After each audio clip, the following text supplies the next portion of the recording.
dear students, welcome to the channel of Diligence Career Classes. This is Meghla Acharya and here I am with your new topic that is natural resources.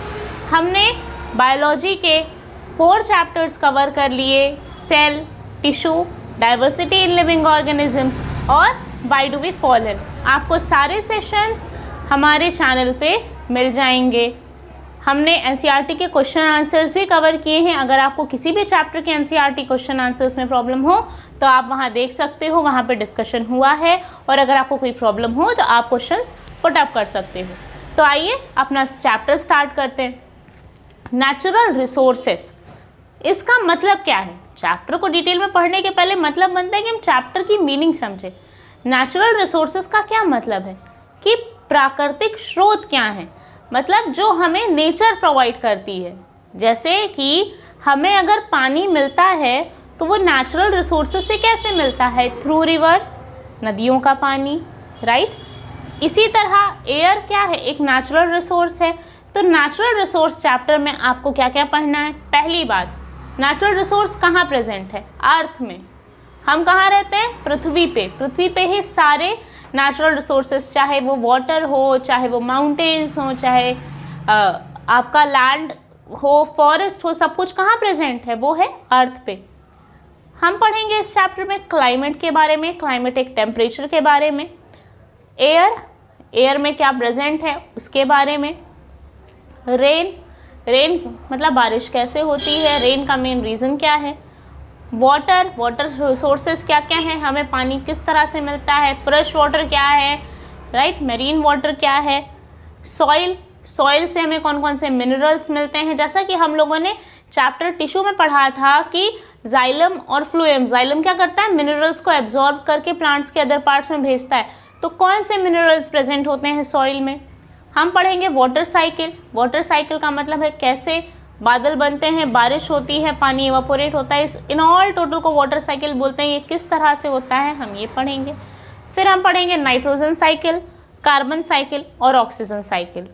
और हम पढ़ेंगे green house effect के बारे में, हम पढ़ेंगे ozone layer के बारे में और हम पढ़ेंगे पोल्यूशन के बारे में। पोल्यूशन में हम पढ़ेंगे वाटर पोल्यूशन क्या है, एयर पोल्यूशन क्या है। तो ये वो टॉपिक्स हैं जो हमें इस चैप्टर में कवर करने हैं।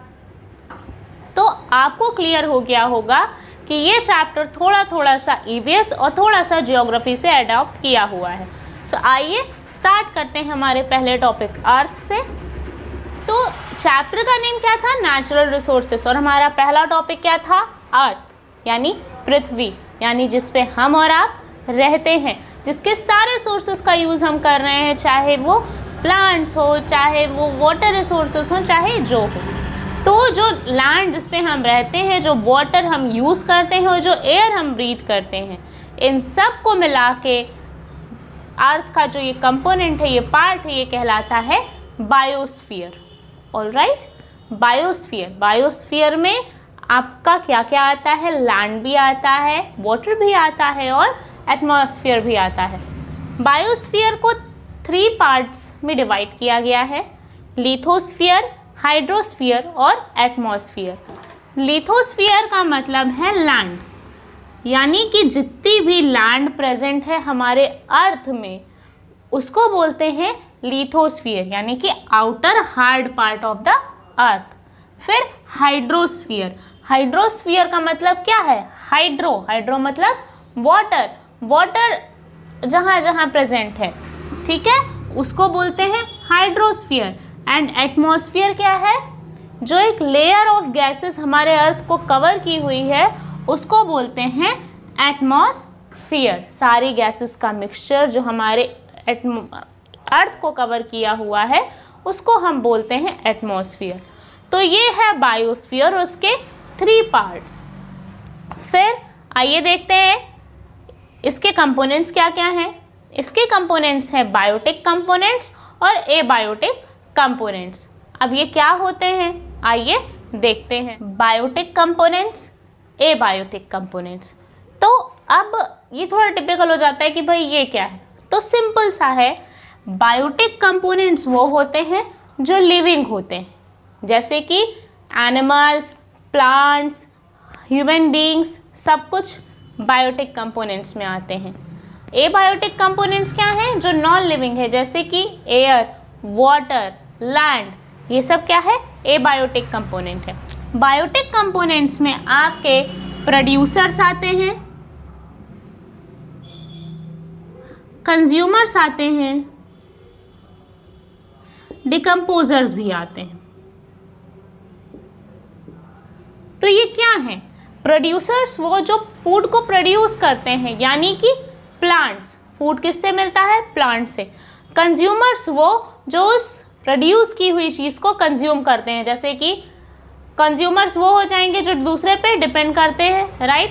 हेट्रोट्रॉप्स, तो हेट्रोट्रॉप्स एनिमल्स आएंगे इसमें।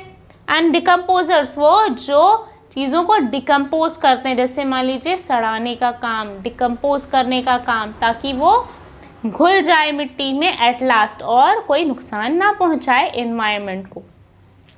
एबायोटिक कंपोनेंट मैंने आपको बताया कि वो नॉन लिविंग होते हैं, लैंड, वाटर, एयर, ये सब। ऑलराइट, अब हमें पढ़ना है किसके बारे में?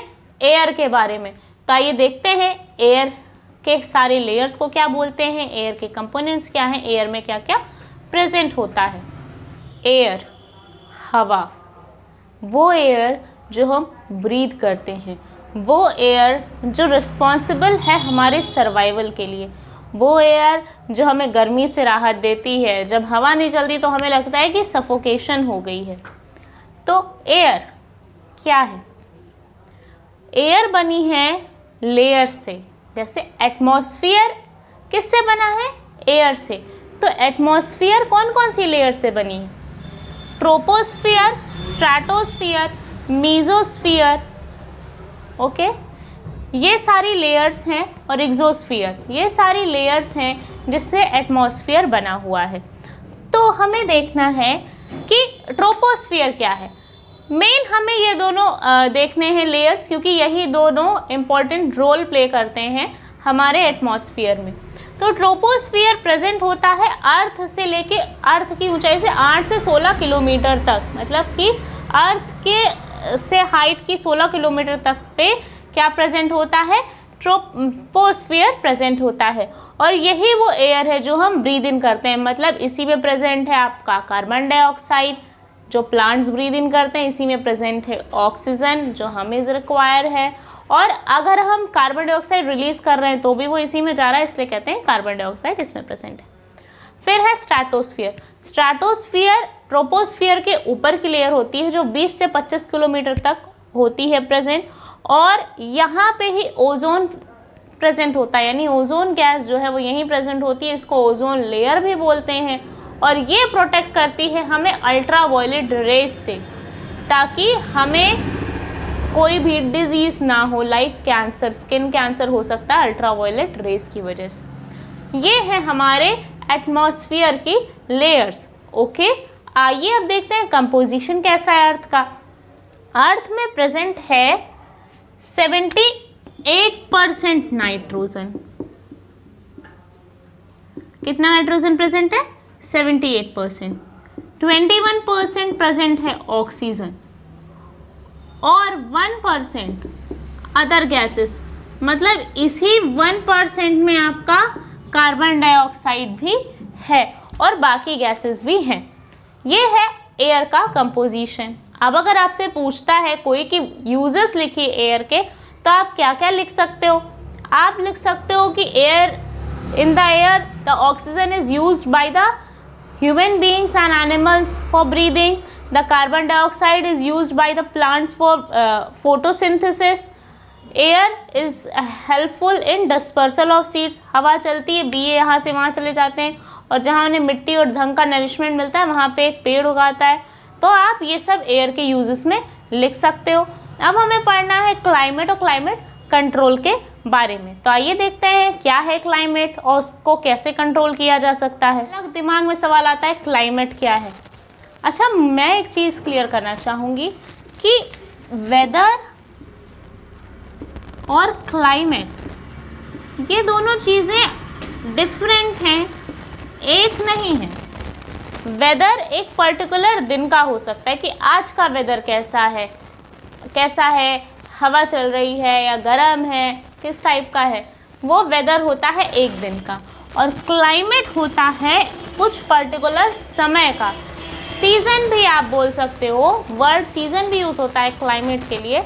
तो क्लाइमेट मतलब एक पर्टिकुलर समय तक का तापमान किस तरह का या किस तरह का मौसम बना हुआ है। कभी कभी क्लाइमेट एक्सटेंड हो जाता है, जैसे कि अंटार्कटिका का क्लाइमेट कैसा है, काफ़ी ठंडा है, वहाँ बर्फ़ रहती है ऑलमोस्ट टाइम पे, है ना। तो ये होता है क्लाइमेट जो एक लंबे समय तक चलता है। अब हमें क्या देखना है कि क्लाइमेट कंट्रोल कैसे होता है। हमने आपको पढ़ाया कि एटमॉस्फेयर ने अर्थ को कवर करके रखा हुआ है, right. Troposphere, stratosphere, mesosphere, exosphere, इन सब से हमारी अर्थ कवर है। तो एक ब्लैंकेट की तरह एटमॉस्फेयर ने अर्थ को कवर करके रखा हुआ है, वो अर्थ को प्रोटेक्ट कर रही है। कैसे प्रोटेक्ट कर रही है? अब जो स्ट्रेटोस्फियर है वो क्या करती है, अल्ट्रावायलेट रेज को आने से रोकती है। अब अल्ट्रावायलेट रेज आएंगी तो कैंसर होने के चांसेस हैं। तो क्लाइमेट कंट्रोल कैसे होता है, जैसे कि हवा चलती है तो एक टेम्परेचर बना रहता है, तो जो एटमॉस्फेयर है वो अलाउ नहीं करता है हीट को स्केप होने में, ताकि गर्म बढ़ जाए। तो क्लाइमेट कंट्रोल किसकी वजह से होता है, एटमॉस्फेयर की वजह से। अब इसमें क्या है, ये जो है सिस्टम कंट्रोल होने का क्लाइमेट, ये दो जगह अलग अलग रोल प्ले करता है। जैसे कि वाटर हुआ और सैंड हुआ। अगर मान लीजिए किसी जगह पे नदी है और उसके आसपास बालू है, तो पानी को गर्म होने में सैंड से ज़्यादा टाइम लगता है, इसमें ज़्यादा एनर्जी लगती है पानी को गर्म होने में, लेकिन सैंड जल्दी गर्म हो जाता है। दैट मीन्स कि जो आपका राजस्थान वगैरह का एरिया है वहाँ इसलिए इतनी गर्मी होती है, क्यों? क्योंकि वो है वहाँ पे बालू बहुत है ना, लैंड पे बालू बहुत प्रेजेंट है, वो गर्म जल्दी हो जाता है, जिसकी वजह से हीटअप होने की वजह से गर्मी होती है। वहाँ का क्लाइमेट कैसा है, गर्म क्लाइमेट है, राइट। और वाटर को गर्म होने में समय लगता है, ऐसे ही ठंडा होने में फिर सैंड को टाइम लगता है, जल्दी ठंडा नहीं होती ज़मीन। कई बार आप खुद ही देखो, जब बहुत तेज़ धूप रहती है तो आंगन हुआ या सड़क हुआ, ज़मीनें काफ़ी गर्म होती हैं और वो धूप जाने के बाद भी गर्म रहती हैं। तो ये रोल है एटमॉस्फेयर का क्लाइमेट कंट्रोल में। वो अर्थ के टेम्परेचर को बना के रखता है कि कहीं ओवर हीट ना हो जाए। जहाँ जैसा है क्लाइमेट वैसा बना रहता है। अब ऐसा नहीं है कि यहाँ पे एकदम वैसी गर्मी होने लगेगी जो हमारे ऐसे एरियाज़ में है, जो वो ऐसे पोर्शन में है जहाँ पे डायरेक्ट सन का वो पड़ता है। आपने ये चीज़ें ज्योग्राफी में पढ़ी हुई हैं, हम बायो पढ़ रहे हैं तो हम ज़्यादा डिस्कशन उसके बारे में नहीं करेंगे। अब आपको समझ में आ गया होगा क्लाइमेट क्या है और क्लाइमेट कंट्रोल क्या है। मैंने आपको एयर पढ़ा दिया। तो अगर आप ये देखते हो तो अब आपको नेक्स्ट पढ़ना है वाटर। अब वाटर का सोर्स क्या क्या है, रिवर है। नेक्स्ट हमें क्या पढ़ना है, वाटर। वाटर के सोर्सेस क्या क्या हैं, रिवर है, पॉन्ड्स है, लेक्स है, सी है, सारी जगह क्या प्रेजेंट है, वाटर प्रेजेंट है। वाटर कैसा है, एबायोटिक कंटेंट है ना। अगर वाटर का फॉर्मूला पूछता है तो आप लिखोगे H2O, यानी हाइड्रोजन के 2 और ऑक्सीजन के 1 मॉलिक्यूल से हमारा वाटर बना हुआ है। और वाटर लाइफ के लिए बहुत बहुत बहुत एसेंशियल है ना। बिना पानी के जीना मुश्किल होगा। अब वाटर की रिक्वायरमेंट भी डिपेंड करती है। जैसे आपको पता होगा कि राजस्थान एंड ये डिज़र्टी एरिया कैसे हैं, ड्राई एरिया, यहाँ पानी की कमी होती है। तो यहाँ का जो हैबिटेट होता है, यहाँ के जो प्लांट्स होते हैं, यहाँ के जो एनिमल्स होते हैं, वो इस हैबिटेट से अडेप्टेड रहते हैं। जैसे कि ऊँट, आपको इन एरियाज़ में ऊँट मिलेगा। ऊँट की जो हम्प होती है, हम्प में इतना फैट और सारी चीज़ें, कार्बोहाइड्रेट सबसे स्टोर हो जाता है कि वो बिना कुछ खाए 7 से 10 दिन तक रह सकता है बिना कुछ खाए पिए। आपने देखा होगा कि कैक्टस के पौधे प्रेजेंट होते हैं वहाँ पे, क्यों? क्योंकि इनको पानी, ये जल्दी पानी इनसे निकलता नहीं है बाहर और ये ऐसे ग्रीन बने रहते हैं, वरना ये सूख जाएंगे। तो आइए देखते हैं कि वाटर में हमें क्या क्या पढ़ना है।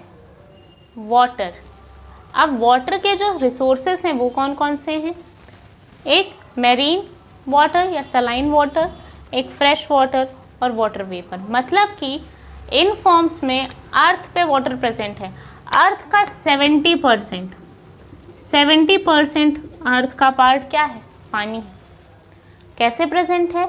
मोस्ट ऑफ द वाटर जो है वो प्रेजेंट है सैलाइन या मरीन वाटर फॉर्म में, जैसे कि सीज और ओशंस में जो भी पानी प्रेजेंट है वो कैसा है? सलाइन है, खारा पानी है। और फ्रेश वाटर रिवर्स में, पॉन्ड्स में, लेक्स में प्रेजेंट होता है। और जो इवन अंडरग्राउंड वाटर होता है, जैसे हम लोग जिसके लिए बोरिंग वगैरह लगाते हैं, वो भी कैसा होता है? फ्रेश वाटर होता है। फ्रेश वाटर की जो अवेलेबिलिटी है वो डिपेंड करती है place to place, environment to environment. और कुछ वाटर वेपर के फॉर्म में वाटर हमारी अर्थ में प्रेजेंट है। तो आपको ये क्लियर हो गया होगा कि अर्थ पे वाटर किस किस फॉर्म में प्रेजेंट है। अब सवाल उठता है कि इतनी ज़्यादा वाटर की रिक्वायरमेंट क्यों है? क्योंकि सेल्स को काम करने के लिए जो मीडियम चाहिए वो वाटर चाहिए, बिना इसके बॉडी फंक्शन नहीं कर सकती। इसीलिए जितने भी ऑर्गेनिजम्स हैं उन्हें वाटर की बहुत नीड है, मोस्ट इम्पॉर्टेंटली उनके सर्वाइवल के लिए। इसीलिए वाटर की, कैसे वाटर की? फ्रेश वाटर की। क्यों नहीं मरीन या सलाइन? क्योंकि हमारी बॉडी में जितने भी डिज़ोल्व एक्स्ट्रा वेस्ट मटेरियल्स हैं उनको डिज़ोल्व करने के लिए या एक्सक्रीट करने के लिए फ्रेश वाटर ही अच्छा है। मेरीन वाटर या सलाइन वाटर वो रोल प्ले नहीं कर सकता, हम डाइजेस्ट नहीं कर सकते। इसीलिए फ्रेश वाटर की रिक्वायरमेंट होती है ह्यूमन को फॉर डाइजेशन एंड ऑल। तो इस तरह से हमने पढ़ा वाटर के बारे में। आइए देखते हैं थर्ड हमारा सॉइल, कि सॉइल क्या है और सॉइल में क्या क्या प्रेजेंट है। लैंड पे क्या प्रेजेंट है? सॉइल। सॉइल बना कैसे है?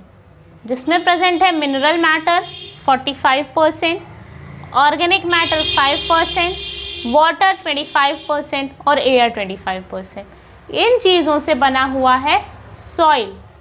ठीक है, सॉइल मिनरल्स में 45% है। मिनरल्स क्या क्या हैं? नाइट्रोजन, फॉस्फोरस, कार्बन, सारी चीज़ें आती हैं मिनरल में। तो ये सब रोल प्ले करते हैं किस में? प्लांट्स के लिए भी जो इम्पॉर्टेंट है। जैसे उन जाइलम क्या करता था? मिनरल्स को लेता था और अदर पार्ट्स में पहुंचाता था। तो जाइलम का वर्क क्या था? वो कंडक्टिंग टिश्यू था। तो वैसे ही प्लांट्स को जिन चीज़ों की रिक्वायरमेंट होती है वो सॉइल में प्रेजेंट है।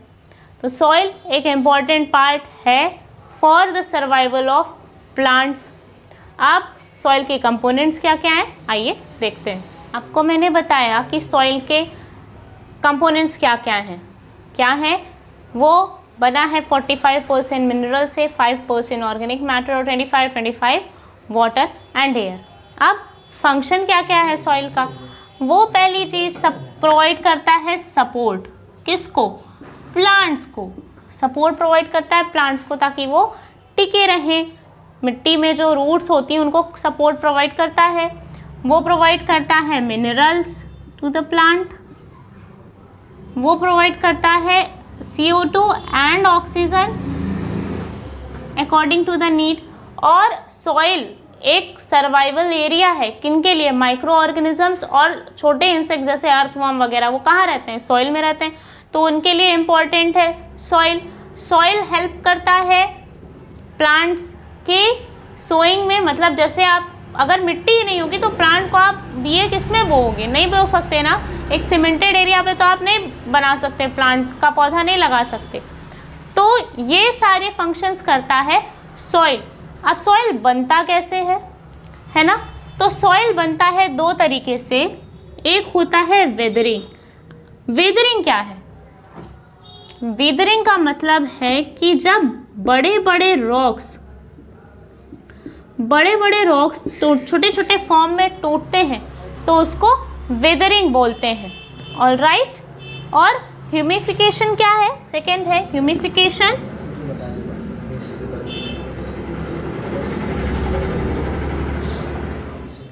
ह्यूमिफिकेशन का मतलब है कि जो सॉइल में जितने भी डेड एंड डीकेइंग मटेरियल्स होते हैं, जब वो एक डार्क ब्राउन कलर के मिक्सचर में चेंज हो जाते हैं, डिकम्पोज होने के बाद उसको कहते हैं ह्यूमस। और ह्यूमस के फॉर्मेशन को कहते हैं ह्यूमिफिकेशन। ये दोनों होता है किसमें? सॉइल में। विदरिंग भी होती है और ह्यूमिफिकेशन भी होता है। इसको एक साथ बोलते हैं पीडियोजेनेसिस। ओके, ये एक जो पेडोजेनेसिस है ये एक पार्ट है ज्योग्राफी का, लेकिन आपके चैप्टर में नेचुरल रिसोर्सेज में ये चीज़ें शॉर्ट में दी हुई हैं, तो हम शॉर्ट में पढ़ रहे हैं। आपको क्लियर हो गया होगा कि कैसे वेदरिंग से सॉइल बनता है और कैसे ह्यूमिफिकेशन से ह्यूमस बनता है। तो ये था हमारा 3 मेन पार्ट, क्या, एयर, वाटर एंड सॉइल।